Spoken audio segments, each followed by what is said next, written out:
咁通常牙線咧就係、主要咧就清潔即係牙罅之間嗰啲嘅食物渣滓啦。嗱咁譬如我哋用隻牙線咧，咁啊盡可能咧就掹到行晒啦。咁咧就主要咧就係放喺即係牙罅之間咁樣樣前後咁樣喐。咁前後喐嘅話咧，咁咧就將牙罅中間裏邊嘅污糟嘢咧就係咁樣樣整咗出嚟咁樣樣嘅。咁因為我哋刷牙通常嚟講好就即係好難刷到牙罅中間嗰啲，咁通常我哋都係要用牙線噶啦，就咁樣將條牙線咧放咗喺個牙罅中間嗰度咧，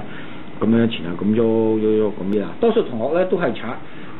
前邊咁樣啲棚牙咁啊，刷喺前邊呢度嘅，就好多同學咧疏忽咗即係呢度裏邊呢一帶咁樣嘅，係話咧就希望個刷咧就喺即係多啲即係將牙刷一刷咗喺呢度裏邊咁樣